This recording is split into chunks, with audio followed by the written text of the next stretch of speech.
Speaker of the Opposition.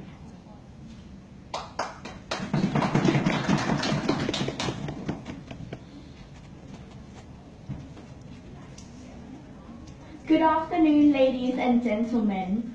Firstly, I would like to rebut to what the government team has said.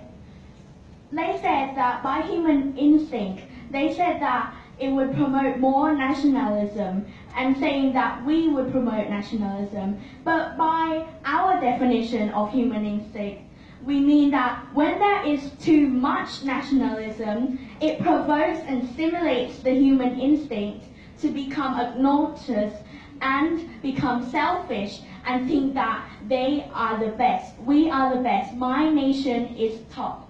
So later I will elaborate why on that point. Also, I would like to say that in Thailand 4.0, which is the newest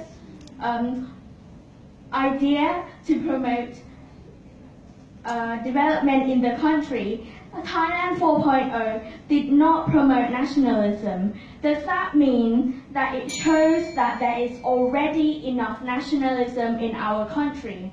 I would like to move on to my next argument that will also be related to the rebuttal. So, international relationships. People should start becoming open-minded and think of others too. So firstly, do you know the reason why we have exchange students? Also in our country already, King Rama V, he has sent his own children and himself to other countries, but the benefit of that is to come back and develop their own country, to develop their society, to innovate our society. It shows that our country itself wants other cultures in it.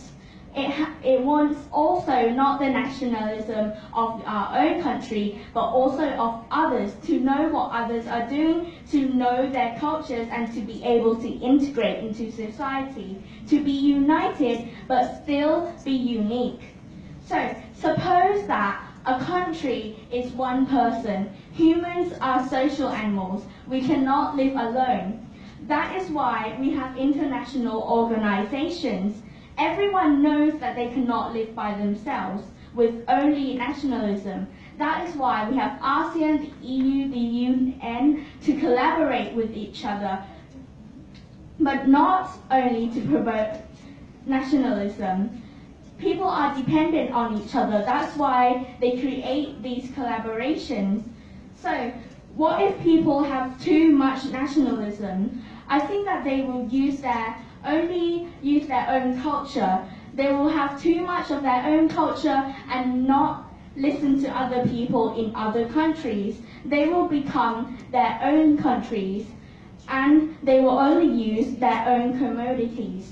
So, if they only use their own commodities, how does it affect to the economics of that country? For example, in Egypt, they cannot plant crops because of the weather, because of the environment. If they have to eat rice, they cannot plant their own. They are dependent on other countries. So, what if they have too much nationalism? What are they going to eat? They will no longer have vegetables. Do they have to use science to have GMOs? But some countries are still undeveloped. So how is that able to make other people develop themselves if they have too much nationalism and cannot use other people's way to adapt themselves to civilization? So, for another example, our ASEAN is a community, right? What if a country like Vietnam says that my rice is the best, but Thailand also produces rice? We say that our rice is the best. So that leads to people being too obnoxious. They have too much pride in themselves and think that their nation is the best. In economics, in politics, in everything. It will cause conflicts between countries. And like my Prime Minister has already said, we are past that era already. We are no longer having to have wars. There is not going to be a World War III if we don't have too much obnoxiousness, and that means not too much nationalism. So, to be able to combine and integrate in this ASEAN rice problem, we need to have ASEAN become the rice exporter and importers. But otherwise, if we do not, and there are too many conflicts in ASEAN, ASEAN will eventually get dissolved.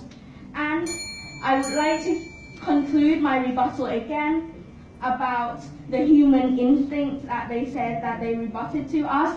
So in our definition, we mean by human instincts by being too obnoxious, like the rice example. They think that they have too much pride. Their nation is the best, we're better than the others. That is why we should not have nationalism being instilled in educational systems. Thank you, ladies and gentlemen.